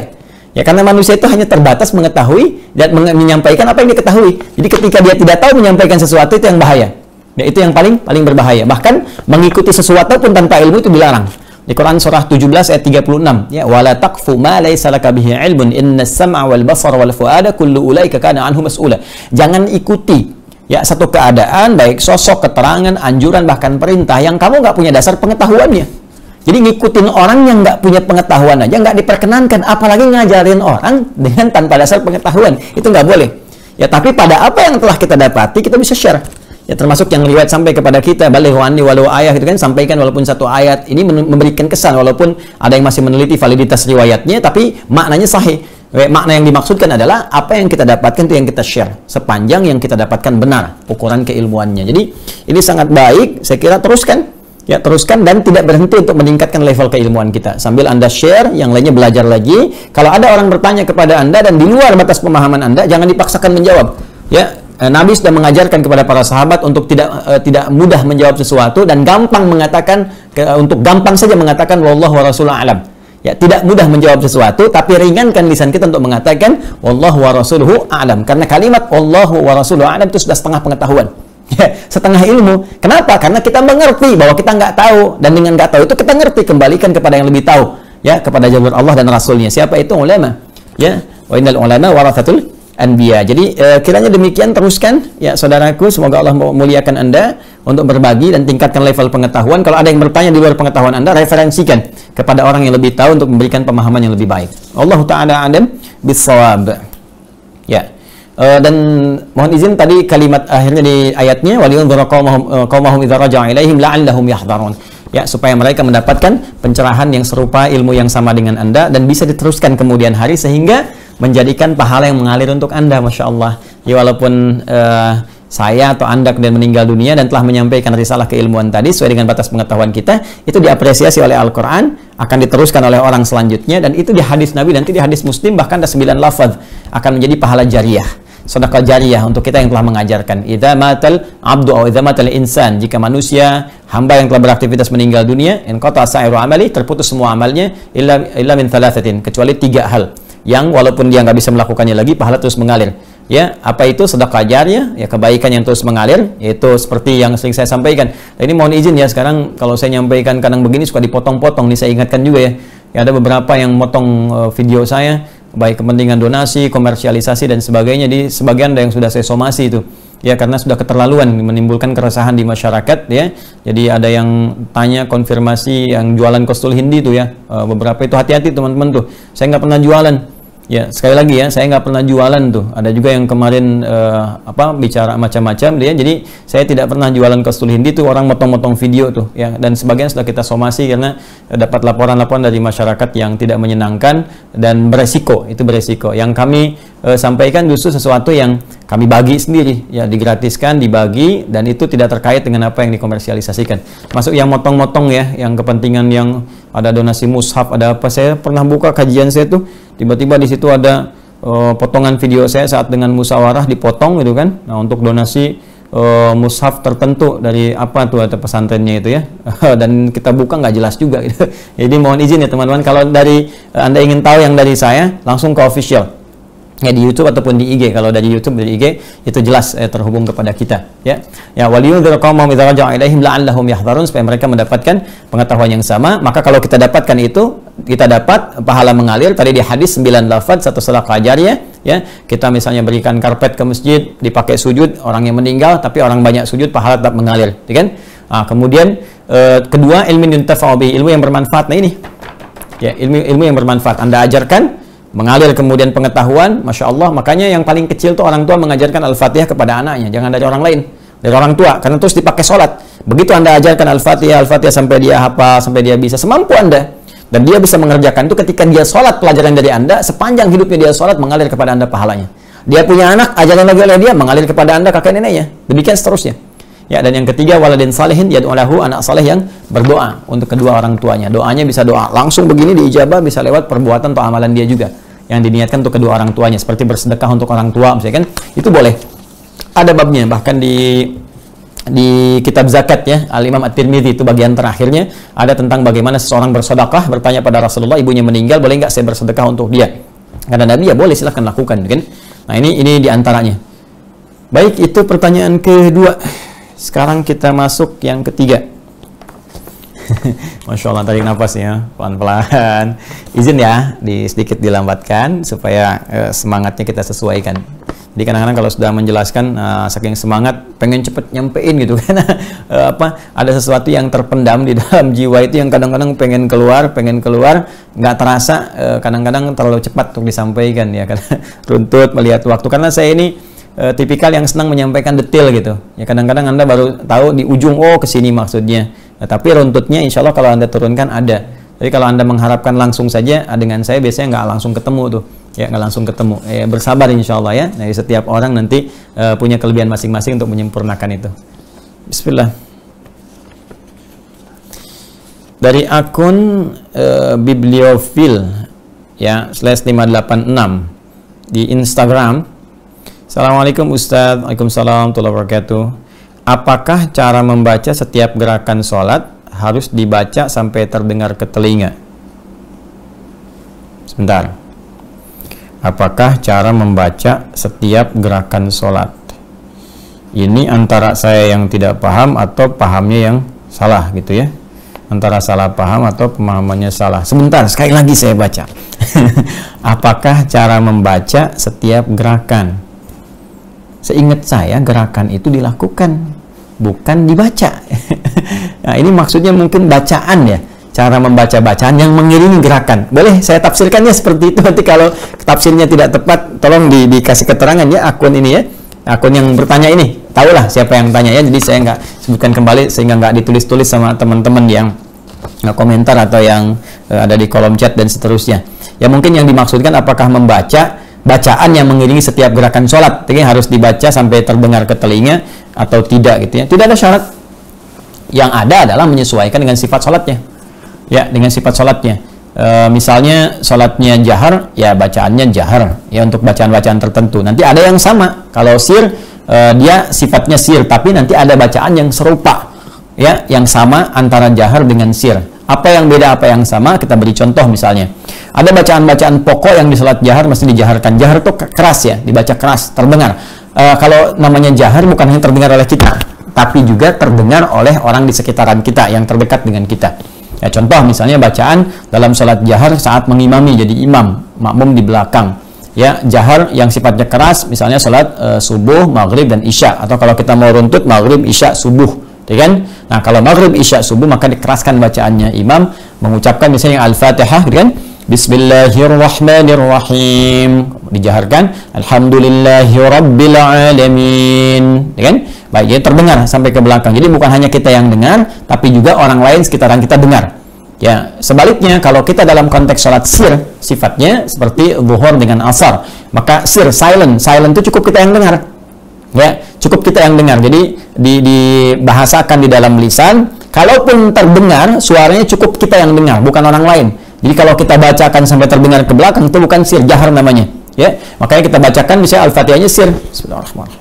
Alhamdulillahirrahmanirrahim. Ya kan? Nah, kalau mau lebih dalam lagi, misalnya kita lebih sir di dalam diri kita, ya, lisan memberikan gerakan. Ya, kedengaran? Tidak kan? Ya karena sir, silent. Ya, makanya juga saya sering katakan yang bismillahnya disirkan itu, ya di mazhab Hambali misalnya kan, kalau baca Al-Fatihah bismillah kan ada yang disirkan, kan ada yang dibaca keras jahar, ada yang disirkan, ada yang nggak dibaca sama sekali, ada yang dibaca rakaat pertama, selanjutnya tidak. Kalau Anda mengambil mazhab Hambali dan dalilnya juga ada dan disirkan, itu nggak perlu Anda tempelkan ke mic untuk menunjukkan kepada jamaah bahwa bacaan sir. Nah, itu jahar namanya. Ya, saya kadang suka saksikan begini, begitu mau mimpin sholat kan, Bismillahirrahmanirrahim, Alhamdulillahirabbilalamin, tapi Bismillahirrahmanirrahim tempelin ke mic. Bismillahirrahmanirrahim. Nah, itu sudah jahar. Jadi kenapa nggak Anda sebutkan kencang aja sekalian? Bismillahirrahmanirrahim. Jadi nggak usah diniatkan ngasih pesan ke jamaah. Aku sir ya. Bismillahirrahmanirrahim. Dengar nih. Nah, itu kalau kedengaran namanya jahar, Joni. Ya, jadi cukup Anda di dalam hati Anda sir kan, lisan memberikan isyarat kan. Alhamdulillahirabbilalamin. Ya kan? Nah, itu baru sir bismillah. Dalam salat zuhur, salat asar itu semua sir. Bismillah, alhamdulillah sampai waladhdallin, sampai dengan bacaan surat semua dibacakan sir. Jadi imam baca, makmum juga baca. Nah, itu yang berbeda antara jahar dengan sir. Ada yang sama semuanya, yaitu bacaan yang Anda tanyakan ini mengiringi setiap gerakan. Mengiringi setiap gerakan dalam sholat. Jadi bacaan kita baca ketika kita berpindah dari satu kegiatan ke kegiatan yang lain dalam sholat. Perpindahan gerakan berpindah dalam bahasa Arab dari kata intaqala yantaqilu. Ya, sifatnya disebut intikal. Jadi ada sifat mengiringi gerakan disebut dengan intikal. Misal, ya, Anda ingin berpindah dari ruku ke i'tidal atau dari berdiri, ya, berdiri seperti ini. Ketika Anda berdiri dalam salat, kemudian Anda misalnya ingin i'tidal, ya. Kelihatan kepala saya enggak? Di mana adminnya nih? Operatornya nih, ya. Nah, ini kelihatan ya. Seperti ini misalnya Anda ingin berpindah dari berdiri seperti ini, ya, kemudian ingin menuju ke ruku, ya, ke ruku seperti ini. Nah, kan pindah kan? Atau dari ruku misalnya ingin naik lagi ke berdiri i'tidal, atau dari i'tidal ke sujud, itu kan gerakan. Berpindah. Nah, ada gerakan-gerakan tertentu teman-teman sekalian yang ketika Anda pindah itu diiringi dengan bacaan. Ya, semacam takbir. Dari berdiri ke ruku itu perpindahannya menggunakan isyarat takbir. Takbir itu mengucapkan kalimat Allahu Akbar, ya. Nah, Anda katakan misalnya ketika Anda seperti ini berdiri, Anda ingin ruku, ya, Allahu Akbar, ya. Jadi Anda katakan Allahu Akbar, ada suara kan yang keluar, ya kan? Ini dari imam kan, Allahu Akbar, ya kan? Imam itu harus kedengaran kencang karena apa yang dia ucapkan itu memberi isyarat kepada yang lain makmum untuk pindah, ya, untuk berpindah gerakan. Karena itu disebut dengan takbir intiqal. Patokannya di bacaan imamnya, bukan di gerakannya. Ya, karena itu suara mesti kencang. Jangan yang lemah dipaksakan jadi imam sehingga nggak terdengar. Jadi bukan gerakan imam yang dilihat, tapi apa? Patokan suara yang didengar oleh makmum. Allahu Akbar. Untuk makmum, ya, maka apa yang dia bacakan mengiringi gerakan itu cukup terdengar oleh dirinya sendiri, ya, oleh dirinya sendiri. Walaupun kadar volume suara yang dia bacakan boleh melebihi apa yang dia bacakan dalam sir. Kalau bismillah kan sir tadi Al-Fatihah ya di salat zuhur, Bismillahirrahmanirrahim. Dia sendiri dengar kan? Tapi begitu dia pindah, Allahu Akbar, imam mengatakan Allahu Akbar, makmum boleh mengatakan Allahu Akbar. Walaupun tidak sampai sekeras suara imam, tapi boleh lebih kencang dari bacaan Al-Fatihahnya. Untuk dirinya, kenapa diucapkan lebih kencang? Untuk memberikan kesan penguatan kepada perpindahan gerakan dan bacaan baru yang akan dibacakan. Sehingga suasananya akan menjadikan kita lebih fokus lagi pada gerakan selanjutnya. Ini secara psikologis, ya. Sebab kalau kita cuma sekedar pindah itu hampa nanti. Cuman pindah, baca. Tapi ketika kita ucapkan Allahu Akbar, dan kita seakan mengatakan pada diri kita, mau pindah nih sekarang, kuatkan pada diri kita, ya, tetap esakan Allah sama dengan saat kita berdiri, Allahu Akbar, maka kalimat yang kita keluarkan menguatkan kembali pada diri kita, karena itu dilafadzkan kalimatnya terdengar oleh telinga kita, ya, agak dikencangkan dari sir yang biasa, Allahu Akbar, ya, jelas ya. Nah, kalau Anda mau katakan juga pelan, misalnya nggak ada masalah, Allahu Akbar. Ya, tapi lebih kencang dari yang sir yang Al-Fatihah tadi, volumenya agak sedikit lebih kencang sehingga terdengar telinga Anda, itu lebih dianjurkan untuk memberikan kekuatan. Tapi bukan berarti kemudian harus sekencang imam sehingga mengganggu pada suasana sholat pada makmum yang lain. Kecuali ada yang ditugaskan oleh imam nanti untuk mengulang itu dengan suara kencang, bacaan dia dibacakan, dalam konteks mengulang ini mengulang isyarat untuk ke semua makmum supaya mereka mendapatkan suara serupa. Ini terjadi saat di Mekah, ya, di Madinah misalnya, saat jamaahnya begitu banyak, boleh jadi nggak kedengaran sampai dengan ke belakang. Maka sering ada yang diistilahkan dengan Bilal, mengambil pada istilah zaman Nabi SAW ada Bilal. Jadi begitu dikatakan oleh imam Allahu Akbar, nanti kan di masjid itu suka ada lagi kan yang kan Allahu Akbar, ya, diteruskan kembali. Nah, itu memberi isyarat ke belakang, meneruskan bahwa kita sedang pindah keadaan. Tapi nggak usah diikuti juga oleh yang makmum yang lain Allahu Akbar, tidak. Ya, masing-masing saja untuk menguatkan pada pribadi dirinya. Jelas ya? Jadi kalau Anda tadi katakan, apakah cara membaca setiap gerakan sholat harus dibaca sampai terdengar ke telinga? Yang harus dimaksudkan, dianjurkan, bukan kewajiban. Ya, jadi kalau cukup Anda mengatakan itu untuk perpindahan, sudah dinilai sah. Tapi kalau Anda bisa mendengar sampai ke telinga Anda sendiri paling maksimal, itu sifatnya, maka itu lebih menguatkan pada diri kita, sehingga dianjurkan lebih baik untuk menguatkan kehusuan sholat kita. Bukan untuk niat bercanda atau kenceng-kencengan. Ya, hati-hati. Dari akun Sabrina Bingo. Baik, Assalamualaikum Ustaz, Waalaikumsalam warahmatullahi wabarakatuh. Saya mau tanya, saya persilakan. Memperpanjang sujud itu apakah boleh dilakukan ketika sholat tahajud, sholat witir, duha, dan rawatib, atau hanya sholat fardu saja? Baik, sekarang kita perjelas dulu memperpanjang sujud. Ya, ini terjemahan. Ya, terjemahan kita kembalikan ke redaksi hadisnya dari Ibnu Abbas radhiyallahu taala anhuma, ya, dari Ibnu Abbas, semoga Allah meridai kepada beliau dan kepada kedua orang tuanya, khususnya ayahanda yang telah memberikan investasi terbaiknya untuk menjadikan Ibnu Abbas atau Abdullah bin Abbas ini banyak belajar kepada Nabi sallallahu alaihi wasallam. Saya ingatkan kembali, Ibnu Abbas ini nama aslinya Abdullah. Dia punya bapak namanya Abbas, paman Nabi sallallahu alaihi wasallam, kurang lebih beda usia 3 tahun dengan Nabi. Nah, ini Abbas ini seorang pedagang, dia pebisnis, aktivitasnya banyak, tapi di waktu luangnya sering menyisihkan waktu untuk belajar pada Nabi, sehingga beliau kurang lebih hafal 200 hadis dari Nabi sallallahu alaihi wasallam. Nah, dalam situasi itu beliau melihat mesti ada yang meneruskan perjuangan pengetahuan ini dari keluarga. Mesti ada satu keluarga yang juga jadi gambaran penguat pengetahuan, pondasi di rumah. Maka diinvestasikanlah anaknya bernama Abdullah kecil untuk belajar dari Nabi. Sedangkan Fudail nanti melayani Nabi. Dan Fudail ini nanti yang di akhir hidup Nabi membawakan air wudhu sebelum wafat di pangkuan Sayyidah Aisyah radhiyallahu taala anha. Kan? Abdullah kecil investasikan. Nah, ini satu inspirasi yang baik untuk kita. Kalau di rumah belum ada yang hafal Quran, ya kalau bukan bapaknya, ibunya, ya anaknya siapkan. Anak belum hafal, ya cucunya. Pasti ada satu di kebanggaan di keluarga itu untuk menghadap kepada Allah, dan dia bawa keluarga nanti untuk menghadap kepada Allah, memberikan mahkota, mimpin saat ke surga dengan izin Allah, ya. Itu yang dimaksud di Quran surah 13 ayat 23 sampai 24. ya jannatu adnin yadkhulunaha wa man salaha min abaihim wa azwajihim wa dzurriyyatihim. Ketika mereka masuk lewat surga Aden, dipawaikan di semua pintu surga, maka mereka akan menggandeng bapak ibunya. Nah, kalau bapak ibu digandeng berarti kan yang gandeng anaknya kan? Ya kan? Pasangannya, kemudian keluarga besarnya dan turunannya. Maka disiapkan ada satu panglima, ya satu pemimpin besar di keluarga untuk jadi kebanggaan di hadapan Allah saat kembali kepada Allah Subhanahu wa taala untuk keluarga besarnya. Maka di sini saya kembalikan Abdullah kecil diinvestasikan, dari kecil disimpan di majlis-majlis Nabi sallallahu alaihi wasallam sampai muncul kecintaan pada Rasulullah, dan dari kecintaan itu banyak belajar, bahkan menginap di rumah bibinya Sayyidah Maimunah untuk menerima ilmu dari Nabi, dari kebiasaan-kebiasaan Rasulullah sallallahu alaihi wasallam khususnya saat bangun malam. Nanti Nabi meninggal sallallahu alaihi wasallam wafat, usia beliau ini Abdullah masih kecil, sekitar 13-14 tahun menjelang remaja ya, remaja. Jadi bertahap terus, itu sudah hafal 2000 hadis. Jadi bapaknya 200, anaknya 2000. Nah, di antara sekian banyak yang kita kaji, banyak hadis dari Ibnu Abbas. Jadi ketika kita bahas, dapat pahala lagi miliaran orang dan mengalir pada orang tuanya. Karena itulah kemudian untuk menggambarkan perjuangan orang tua ini, setiap ada anak punya potensi, hafal, bagus, mengajar, nama anaknya ditiadakan, disebutkan binnya, disebutkan orang tuanya. Ya, Ibnu Abbas, Ibnu Umar, Ibnu Amr Ibnu Al-As radhiyallahu taala anhuma li jami'. Jadi Ibnu anak laki-laki, Abbas anak laki-lakinya Abbas, untuk menunjukkan bahwa ini Abbas pernah begini radhiyallahu taala anhu. Yuk kita coba tiru itu kan. Apa yang disampaikan oleh Ibnu Abbas radhiyallahu taala anhuma, umirna ya, kami diperintahkan oleh Nabi sallallahu alaihi wasallam an-nasjuda ala sab'ati a'zamin, untuk sujud pada 7 bagian. 7 bagian yang utama, gitu kan?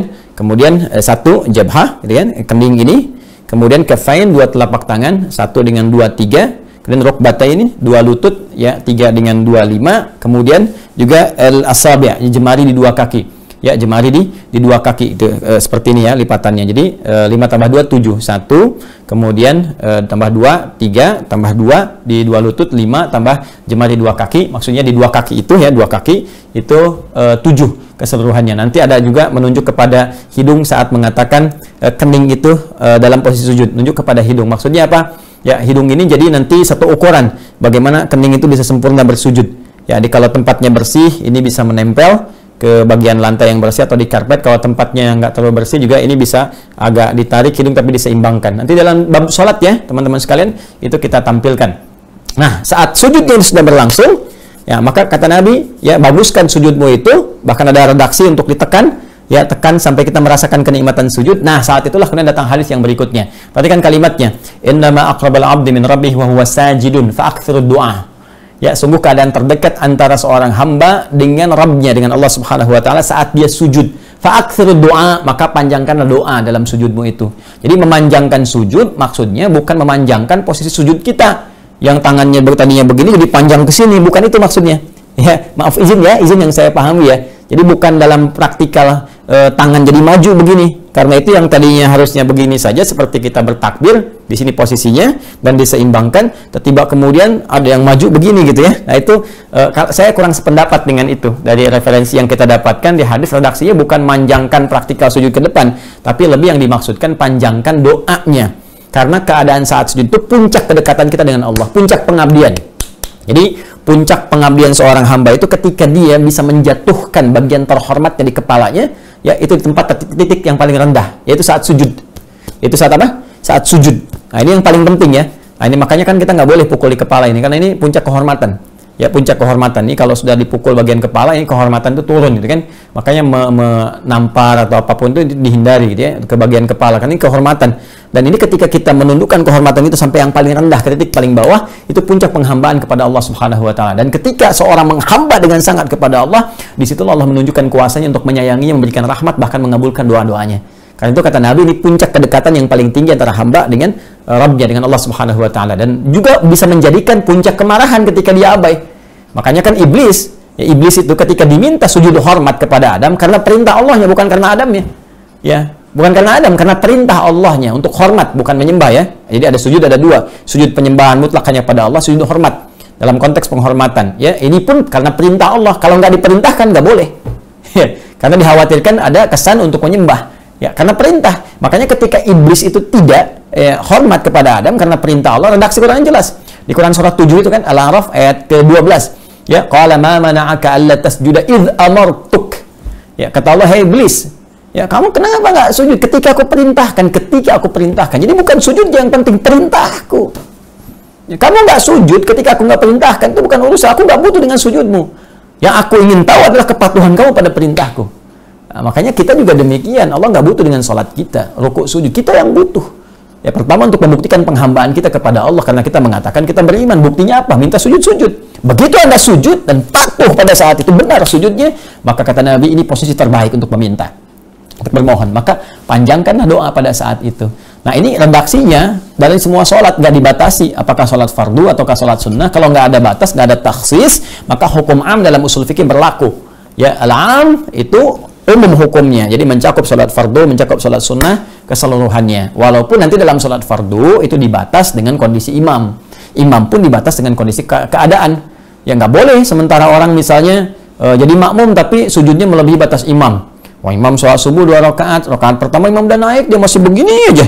Orang imam mau salam baru dia bangun, ya ketinggalan rakaat kan? Bisa lah. Innama ju'ilal imamu liyutamma bihi. Ya, adapun imam itu dijadikan imam untuk diikuti. Ya, fi qiraatul imam qiraatul makmum, bahkan bacaannya pun kalau tertinggal itu bisa mewakili bacaan makmum yang dimaksudkan bacaan Al-Fatihah di sini, ya. Jadi di sini penting untuk mengikuti imam. Kalau imamnya sudah selesai bangkit ya bangkit, jangan dipaksakan imam sudah bangkit Anda masih begini aja, enggak, itu salah justru. Nah, itu mukhalafah lil imam. Jadi menyalahi keadaan imam, ya, dan ini nanti menjadi persoalan di fikih salat. Ya, baik. Pun demikian imam melihat keadaan makmum. Makanya sebelum mimpin salat lihat dulu ke belakang kan. Itu bukan cuma mengatakan istawu, istaqimu, tidak demikian. Ya, bukan hanya Anda mengatakan ayo rapatkan, luruskan, tidak, lihat siapa yang sholat di belakang Anda. Jangan sampai kejadian juga yang pernah ada contoh di masa Nabi sallallahu alaihi wasallam. Dia kan ada seorang sahabat, ya, kemudian dia mengimami panjang sekali, apalagi masuk waktu Isya, gitu kan. Terus bacaan panjang Al-Baqarah rakaat pertama kan, sampai begitu dia nengok ke belakang orang-orang sudah nggak ada. Udah lemah, udah kabur. Ya, diadukan ke Nabi sallallahu alaihi wasallam kan oleh mereka itu, karena ada komentar dari sahabat ini. Apa komentarnya? Munafik kalian itu kan. Munafik kalian, karena tanda-tanda orang munafik itu malas sholat Isya diantaranya, kelihatan. Ya, malas gitu ya, dan seterusnya. Itu diantara tandanya. Maka nggak terima, ya, para sahabat yang lain disebut munafik. Itu diadukan ke Nabi, ya Rasulullah SAW, kami disebut munafik. Dipanggillah kemudian sahabat dimaksud. Ya, ketika dipanggil, benar kamu menyebut munafik? Benar ya Rasulullah. Kenapa? Ya, Anda kan memberi isyarat kalau orang malas sholat Isya, itu tanda-tanda munafik. Mereka munafik katanya. Wah, disebut oleh Nabi, kenapa kalian bisa begitu? Ya Rasulullah, dia bacanya Al-Baqarah rakaat pertama. Nabi senyum. Tanya lagi, kenapa kamu begitu? Jawab sahabatnya, Rasulullah, saya ngikut Anda. Waktu saya sholat di belakang Anda kan Anda baca Al-Baqarah, saya bacain. Nabi lebih senyum lagi. Ya, dalam bahasa kita kan, ya kamu ini harus paham. Ya, saya sholat Al-Baqarah itu rakaat pertama, imamnya kamu. Tapi kan kamu baca Al-Baqarah, imamnya mereka. Nah, ini kekuatannya nggak sama gitu. Kekuatannya nggak sama. Jadi jangan sampai Anda baru hatam Quran, itu kan, tiba-tiba masuk sholat Isya baru hatam, mentang-mentang hatam pertama Al-Baqarah, rakaat kedua misalnya Ali Imran, ya, begitu rakaat keempat kosong orang. Jadi fitnah di situ. Nah, boleh jadi ada yang datang ke masjid itu, mohon maaf sekali ya, ada yang sifatnya itu hanya singgah, transit, buru-buru ke yang lain, apalagi di masjid-masjid transit seperti bandara, itu kan di airport dan sebagainya. Ini ya bahkan yang paling pendek, yang paling gampang di situ. Karena itu pun sujudnya nggak perlu lama-lama. Ya, kecuali dalam kondisi ngimamin yang santai, yang teduh, gitu kan, dan jamaah juga di situ saja, di suasana kompleknya apa, maka diperpanjang sedikit dalam konteks yang wajar itu boleh. Ya, jangan sampai sujud lama nggak bangun-bangun, itu udah dehem-dehem gitu kan. Itu biasa isyarat yang fitrah, isyarat fitriyah dalam sholat yang kalau udah kelamaan ya, terus kaki udah mulai naik dikit ya, tangan-tangan udah gelisah, nah puncaknya subhanallah.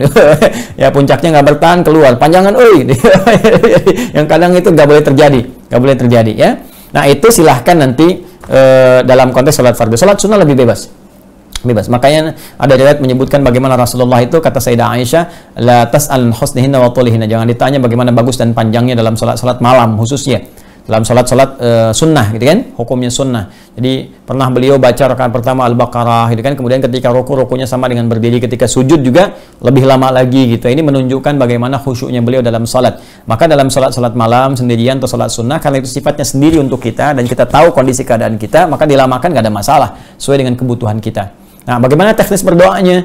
Kalau ada isyarat doa yang dilafadzkan dari Nabinya jelas menyampaikan, ada kalimatnya boleh disampaikan seperti doa pembuka, ya kan? Subhana rabbiyal a'la, subhana rabbiyal a'la wa bihamdi, subhanakallahumma bihamdika Allahumma ighfirli. Tapi hal-hal lain yang di luar ini kita bisa sampaikan dalam hati kita, karena Allah mengetahui kedalaman hati kita bahkan sebelum kita ungkapkan. Ya, jadi kita bacakan doa pembuka tadi, subhanakallahumma bihamdika Allahumma ighfirli, atau subhana rabbiyal a'la wa bihamdi, atau subhana rabbiyal a'la. Setelah itu kita sampaikan hajat kita di hadapan Allah Subhanahu wa taala dalam keadaan sujud. Ya, dalam hati kita sampaikan. dalam hati kita, ya Allah, mohon berikan kesembuhan kepada ibuku atau anakku atau cucuku, ya Allah, lancarkan pekerjaan suami, ya Allah, berikan kesabaran dalam kehidupan rumah tangga kami, ya Allah, luluskan anakku yang sedang ujian, ya, dan seterusnya gitu kan. Baik, kurang lebih seperti itu. Ya, kurang lebih demikian. Ya Allah, lancarkan rezeki tukang roti yang sedang lewat. ada bunyi tukang roti ya, jadi kita doakan semoga Allah memberikan kelancaran. Itu sangat mulia. Teman-teman boleh juga praktekkan. Kadang-kadang dulu saya punya satu kebiasaan yang kita bisa share gitu ya, kita bisa share, tapi mudah-mudahan baik ya. Jadi saya berikan anjuran, mungkin ada waktu lah teman-teman sebelum subuh kadang keluar, lihat bagaimana jasa teman-teman yang menyapu di jalan, itu Masya Allah gitu kan. Anda taunya kan bersih aja gitu, walaupun mereka petugas, ya petugas dibayar dengan bayaran yang juga boleh jadi menurut kita itu biasa, tapi Masya Allah itu luar biasa lah perjuangannya. Berangkat dari sejak jam 3, nyapu-nyapu jalan, Anda lewat udah bersih, udah bagus, itu kan pengorbanannya sangat luar biasa. Dan tidak sedikit kita dapatkan pemandangan yang sangat menyentuh jiwa saat mereka bentangkan sejadah nunggu tugas, kemudian sholat gitu kan. Ada yang baca Quran, ada yang teman-teman yang tukang gorengan, ada yang tukang mie, tukang malam-malam tuh ya, yang bakso, yang segala rupa, itu nasi goreng, itu mereka kembali sebelum fajar, dorong untuk mendapatkan yang halal dengan keringat. Itu sangat luar biasa, sangat luar biasa. Ketika Anda bersentuhan dengan mereka, mereka mendoakan, luar biasa. Jangan disengin tuh ya, jangan disengin ya. Bang, ya masih ada? Masih bang, banyak bang. Oh ya, semangat ya, semangat, yang serius lagi. Itu nggak boleh lah demikian ya, nggak boleh. Mogok bang? Enggak, biasa kok didorong. Ya, jangan begitu. Kalau bisa Anda beli ya, dan lebihkan atau boleh jadi berikan kebaikan-kebaikan. Bismillah. Lanjut. Masih ada waktu? Alhamdulillah masih. Pelan-pelan ya. Dari akun Sarah Masyiatah 17. Baik, semoga Allah muliakan Anda dan semua yang terkait dengan Anda, dan semoga Allah berikan juga kemuliaan kami yang disertakan kepada Anda insyaallah. Assalamualaikum Ustadz Al-Hidayat Official. Waalaikumsalam warahmatullahi wabarakatuh. Nih, Al-Hidayat Official yang ditanya nih, bukan saya nih. Al-Hidayat Official ditanya. Sini. Nih, mau sini. Yang mau ditanya nih. Sini. Nah, tanyanya kan Al-Hidayat Official, bukan saya. Ya. Nah, ini satu kita kenalin nih. Nah, ini makhluknya nih. Nah, ini namanya Mas Maul. Sini, duduk sini. Nih, duduk sini. Nah, ini. Nah, ini Al-Hidayat Official. Nih, bajunya udah kelihatan. Ya, official. Nah, ini satu ya. Satu di antara yang lain juga. Nih, jawab nih. Assalamualaikum Ustaz Al-Hidayat Official. Jawab. Waalaikumsalam warahmatullahi wabarakatuh. Ya. Mau jawab nggak pertanyaannya? Ini namanya Mas Maul ya. Ada peribahasa mengatakan malu bertanya, sesat di jalan. Ya, Maul bertanya, semua sesat nanti. Jadi biarkan kita diskusi aja. Saya sering bercanda dengan teman-teman, tapi canda yang menghadirkan manfaat insyaallah. Ya. Baik, sudah jawab tadi ya sama Al-Hidayat Official. Baik, sekarang apa nih pertanyaannya? Izin tanya, untuk Mira akan dimulai kapankah? Jazakallah khair. Ya, semoga Allah berikan pahala kepada Anda. Siap, udah dimulai. Sudah dimulai, Mira sudah dimulai pembukaannya. Ya, tapi untuk belajar formalnya secara terukur insyaallah di pekan depan, di awal Juni ya. Pekan depan penyesuaian, awal Juni kita mulai. Jadi kemarin itu agak terlambat karena teman-teman sendiri dari datanya ya, waktu saya pengennya 10 hari terakhir udah ada, ternyata 5.000 ini ada yang baru masuk 500, dan 1.500 sekian, pas di penghujung tanggal 27-28 baru bisa tercover 4.600 sekian. Kemudian ditampilkanlah beberapa video untuk percobaan, untuk ngetes ya, ngetes itu apakah sistemnya berjalan, kan? Dari Anda ngeklik video, masuk dulu ke ujian, kan ada ujiannya tuh, insyaallah keren lah untuk belajarnya itu. Jadi Anda begitu klik materi belajarnya apa, misalnya fikih sholat tuh yang kemarin disampaikan, klik dulu, ada berapa chapter tuh ya, pelajaran dibagi-bagi, nanti begitu diklik, nanti ada masuk ujian dulu. Anda nggak bisa masuk step berikutnya sebelum masuk ujian. Jadi begitu ujian, jawab pertanyaan itu harus 100%. Jadi kalau 10 pertanyaan harus 10 semua terjawab dengan benar. Jadi begitu tidak benar, Anda akan ulangi, diminta menyimak kembali, karena belajar mesti benar ya. Cara sholat ya, kalau sholatnya salah jadi persoalan gitu kan, maka ada pertanyaan untuk mengukur, dan insya Allah jawabannya kok pilihan ganda ya, bukan ganda campuran, itu semuanya ada gitu ya. Jadi semua ada di situ, pilihan ganda, ada 4 jawaban atau sekian jawaban, Anda tinggal pilih mana tadi yang saya jelaskan. Misalnya ketika Anda bertakbir, mana yang benar, misalkan apakah sejajar dengan bahu, apakah sejajar dengan telinga, ataukah misalnya sejajar dengan kepala dan sebagainya. Nanti di situ Anda bisa katakan sesuai dengan dalil berikut ini mana yang menunjuk kepada yang benar. Maka kalau misalnya dibacakan yang bahu, Anda jawab bahu, benar. Ya, kalau salah nanti dibiarkan dulu, begitu selesai jawaban Anda yang benar cuma 9, harap diulang lagi gitu kan. Nah, nanti dijelaskan lagi kepada Anda sampai Anda paham. Jadi Anda mengerti materi, Anda ngerti dalil, dan Anda kalau ditanya bisa jawab pada orang. Karena semua pertanyaan yang terkait dengan orang-orang bertanya kepada saya khususnya, saya akan munculkan di pertanyaan itu. Jadi Anda paham materinya, bisa Anda praktekkan, dan kalau orang tanya Anda bisa jawab. Karena umumnya demikian. Nah, ini konsepsinya. Nah, itu alhamdulillah udah bagus sistemnya sekarang, sudah efektif untuk yang umum. Karena nanti ada 2 sistem, yang umum sama yang spesialis. Jadi begitu umum ini selesai, masuk spesialis. Ya kok Ustaz kayak kedokteran? Iya, ini dokter jiwa. Ya, untuk mengobati hati, mengobati roh, spiritual kita supaya benar jasmani kita. Ya, nanti setelah itu selesai, nanti spesialis itu nanti ada jurusan kedokteran, misalnya jurusan di bisnis, jurusan di apa, kurikulumnya berbeda. Nah, yang umum ini ada sering banyak bertanya, Ustaz bagaimana caranya daftarnya gampang? Anda klik aja ke web ya, di yang Mira itu, Mira.Quantum Akhyar, itu masuk ke situ untuk yang sekarang kita fasilitasi. Masuk, daftar, tersambung ke Waha Corner. Ya, untuk dapatkan buku paket, itu paket untuk belajar. Jadi begitu Anda dapatkan paketnya, nanti kan ada scan, ada macam-macam, dapat di situ, nanti otomatis Anda dapat username dengan passwordnya. Anda tinggal masuk ke situ, masuk jadi santri. Dan ingat ya, ini formal loh. Ini sekarang masih percobaan untuk penyesuaian sistem, dan Anda terdaftar di situ, login, udah sukses, udah tahu. Nanti begitu dimulai belajar bulan depan itu sudah formal semua, persis seperti Anda kuliah. Belajar masuk pesantren, persis sama ketika masuk itu. Jadi akan dilihat keaktifan, dilihat tuh kan. Kemudian juga mohon maaf sekali ya, keseriusan, kesungguhan. Ini nggak main-main. Kalau nggak sungguh-sungguh, kami akan keluarkan dari admin. Jangan nih. Ya, ini buat yang pengen benar-benar serius gitu kan. Ya, ini bisa terbuka juga sampai dari luar negeri juga bisa bergabung. Nanti kita berikan gambaran-gambarannya. Jadi nanti kalau sudah masuk, ada kurikulum. Ini belajar sekian bulan. Nanti ada akidah ya, belajar akidah seperti apa. Kemudian juga nanti ada fikih ya, terapan muamalah dan turunan-turunan, ada akhlak ya. Nanti turunannya. Di situ Anda belajar kurikulum setahun dasar, sampai setahun dulu ya. Nanti Anda terima sertifikat, ada sertifikatnya. Ya, kelulusan, dan itu langsung dari saya nanti. Jadi sanad ilmunya nanti ke saya, ke guru-guru saya juga ke atas lagi. Ya, saya di akidah. Terus kalau yang dari luar juga nanti ada bergabung. Ya, ada yang dari Mesir gurunya, ada yang dari Yaman, dari mana, gabung lagi. Jadi kalau Anda belajar berarti sanadnya tersambung juga sampai ke atasnya. Dapat itu, selesai, baru nanti ada tawaran masuk kelas spesialis. Jadi sesuai dengan jurusan masing-masing. Ini yang pokok dulu. Sekali lagi kapan dimulai? Bulan Juni insya Allah. Ya, bulan Juni setelah saya Zoom insya Allah dengan Jepang, nanti ada Zoom tanggal 5, setelah itu baru dimulai.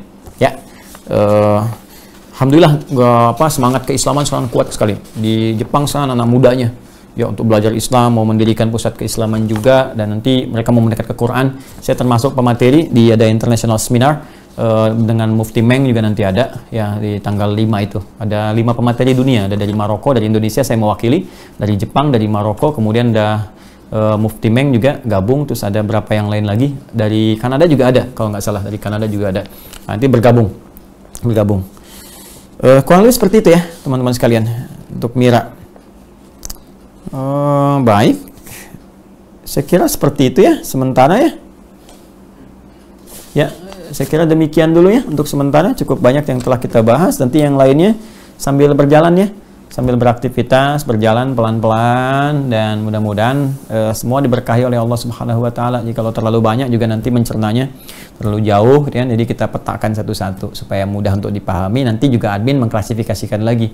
Ya, dan juga tolong dibantu saya teman-teman, diluruskan kalau ada yang suka motong-motong video itu ya, yang nggak benar, yang kadang-kadang juga ada yang pengen nguji saja, ada yang benturkan satu dengan yang lainnya tuh, mohon izin saya cuma bisa mengingatkan, jangan lakukan. Tapi kalau sudah nanti terkait dengan hukum, kita juga tidak tegas ya, tapi teman-teman bantu juga, tolong luruskan ya. Dan yang merelay ya, kemarin juga tuh saya waktu Zoom ada akun-akun yang merelay tanpa izin tuh ya, ada akun-akun tertentu yang merelay tanpa izin, saya sudah berikan peringatan juga. Ya mungkin kalau belum di take down, tapi karena khawatir sekarang dinamikanya dinamis sekali, kadang dipotong kita nggak bisa bergerak lebih jauh. Tuh yang merelay kita sampaikan ke YouTube juga, YouTube tidak bisa menindak dalam satu hal karena diduga itu sendiri gitu kan. Tapi karena kita punya backup dari aslinya, kita minta untuk coba jangan seperti itu, minimal Anda minta izin lah, minta izin, sampaikan, nanti dikasih jalan. Ya seperti apa jalannya. Kalau nggak diperkenankan, jangan diperkenankan, artinya ada kondisi yang sensitif gitu kan. Kalau boleh ya silahkan, dibolehkan, ada hal yang diperkenankan. Kadang-kadang ya seperti ini, potong, gunakan ini, gunakan itu, yang kita coba hindari ya. Baik, yang kedua teman-teman izin menyampaikan, insya Allah nanti kita akan update ya terkait dengan perhatian kita terhadap Palestina. Ini alhamdulillah donasi terkumpul. Nanti kita update kapan selesai diberhentikan. Saya ingin memantau dulu kondisi yang terjadi di Palestina. Kita berharap bisa segera melahirkan ketenangan, keteduhan, kedamaian, minimal paling cepat dihentikan tuh agresi dan seterusnya. Kepentingan-kepentingan yang lain, politik ataukah yang lainnya, semoga Allah berikan hidayah kepada mereka dan kita semua untuk hidup dalam kedamaian, dalam kebaikan ya, itu selesai. Dan saya pantau juga nanti begitu selesai saya buat satu formulasi, insya Allah kita akan sampaikan kepada teman-teman sekalian dan juga bagaimana proses akan penyalurannya dari beberapa aspek. Saya juga akan melibatkan nanti dari Kementerian Luar Negeri, mudah-mudahan Bu Menlu juga nanti bisa mewakili kita pada bagian untuk penyerahan ya. Salah satunya karena saya tidak ingin dipersepsikan ini Adi Hidayat, tidak. Ini atas nama masyarakat Indonesia. Saya ingin bangsa Palestina mengetahui, masyarakat Palestina mengetahui bahwa inilah cinta kami kepada bangsa Palestina, masyarakat Palestina, ya apa namanya, hutang moral kami di antara ini yang terkecil yang bisa kami berikan. Jadi saya ingin energinya lebih besar diterima ya oleh masyarakat Palestina, bahwa inilah gambaran dari masyarakat Indonesia, bangsa Indonesia, bukan Adi Hidayat. Ya, saya hanya menjadi wasilah saja dan saya hanya ingin membawa nama masyarakat yang sudah masuk kepada kami. Jadi, dan saya ingin lebih besar terterimanya. Jadi melalui pihak Menlu ya bisa diserahkan, nanti mudah-mudahan Pak Dubesnya juga datang. Terus saya juga nanti insya Allah akan minta dari yang apa namanya, mohon berkenan ya dari ayahanda kita nanti yang di MUI, dan mungkin juga ada sebagian ormas bisa menyertakan di situ sehingga kita energinya lebih kuat lagi ya. Dan nanti saya juga ada hal-hal yang spesifik karena ini kan banyak sekali nih ya lembaga ini, juga donasi Indonesia, dan di luar negeri juga banyak penggalangannya, jangan dikira di Indonesia saja. Maka saya akan juga pantau di sana mana yang paling memerlukan dari aspek kita ya. Mungkin nanti ada yang logistik support, konstruksi untuk kembali merenov rumah, apa itu support ke situ. Jadi jangan sampai terfokus pada bagian yang sama jadi mubazir atau bahkan tertahan nggak nyampe gitu ya. Saya tidak menginginkan yang seperti itu. Jadi kita kemarin waktu sama Husain juga ya, Ustaz Husain, Muhammad Husain, kita ingin support ke aspek sumber daya manusia yang kita memang sudah rencanakan ya, untuk sekolah, untuk apa dan sebagainya. Nanti kita petakan dan kita sampaikan. Alhamdulillah, dan kita diaudit ya. Kami diaudit, jadi kita punya KAP nanti, lembaga untuk mengaudit, jangan khawatir. Jadi ini sudah berlangsung dari berapa tahun ya, 2 tahun, 3 tahun, pokoknya sejak awal nih di Kiai khususnya berdiri ya. Jadi periode-periode 2017 ke atas ya, ada apa namanya, kita buka rekening di kita punya BTN Syariah untuk yang Quantum Health itu kita punya audit sendiri, diaudit resmi formal ya. Jangan main-main itu, karena ini masalahnya urusan dengan Allah Subhanahu wa taala, ibadah, dan kita menghormati sistem di negara kita. Jadi jangan sampai melanggar hukum juga ya, jangan melanggar hukum. Dan ini yang kedua yang kita buka mira itu yang seyogianya untuk pesantren, untuk kita bangunkan, tapi baru kita kemudian buka, belum diapa-apakan. Alhamdulillah kita menggalang untuk masjid, untuk pesantren, terus kita khususkan dulu untuk menampung yang Palestina. Insya Allah mudah-mudahan berkah. Nanti kita umumkan kepada teman-teman ya, untuk keterbukaan juga nanti melalui jalur-jalur formal yang resmi ya, yang mudah-mudahan bisa mendapatkan manfaat di sisi Allah Subhanahu wa taala. Itu yang barangkali saya sampaikan di malam hari ini. Semoga bermanfaat ya, semoga menjadi pencerahan untuk kita semua. Semoga Allah merahmati kita semua. Maafkan saya teman-teman, saya tentunya juga manusia yang tidak luput dari kesalahan, banyak salah, saya akui sekali. Ya, kalau ada yang salah juga diinfokan. Kalau benar-benar salah, saya akan mengoreksi, menyampaikan itu keliru, memohon maaf dan memperbaiki diri. Kalaupun yang disampaikan ternyata tidak tepat, ya saya memahami itu, dan tidak juga saya harus menyoal sana dan sini, tapi semoga Allah menyempurnakan kebaikan terlebih baik sebelum kembali kepada Allah Subhanahu wa taala. Terima kasih, saya menyayangi Anda karena Allah Subhanahu wa taala. Subhanakallahumma bihamdika nasyhadu an la ilaha illa anta nastaghfiruka wa atubu ilaik. Wa akhiru da'wana alhamdulillahi rabbil alamin. Assalamualaikum warahmatullahi wabarakatuh.